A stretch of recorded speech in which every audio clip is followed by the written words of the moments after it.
السلام علیکم ورحمۃ اللہ وبرکاتہ۔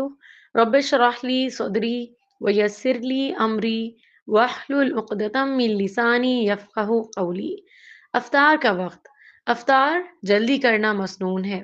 حدیث میں آتا ہے، نبی کریم صلی اللہ علیہ وسلم نے فرمایا، جب تک لوگ افطار میں جلدی کرتے رہیں گے بھلائی پر رہیں گے۔ پھر یہ کہ افطاری کروانے کے اجر کے بارے میں حدیث ہے کہ جس کسی نے روزے دار کو روزہ افطار کروایا اسے بھی اتنا ہی اجر ملے گا جتنا روزے دار کو ملے گا، اور اس کے اجر میں سے کچھ بھی کم نہ ہوگا۔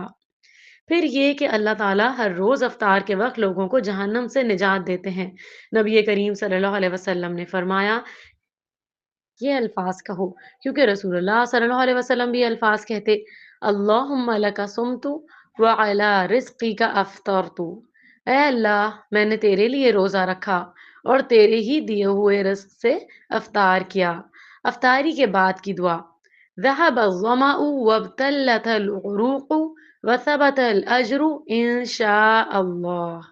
پیاس ختم ہوئی، رگیں تر ہو گئیں اور روزے کا ثواب انشاءاللہ پکا ہو گیا۔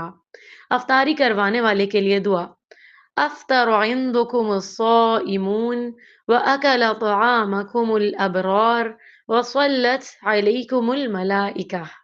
روزے دار تمہارے یہاں افطار کرتے رہیں، نیک لوگ تمہارا کھانا کھاتے رہیں، فرشتے تمہارے یہاں رحمت لے کر نازل ہوتے رہیں۔ اللہ سبحانہ و تعالی ہم سب کے روزے قبول فرمائے، آمین یا رب العالمین۔ السلام علیکم ورحمۃ اللہ وبرکاتہ۔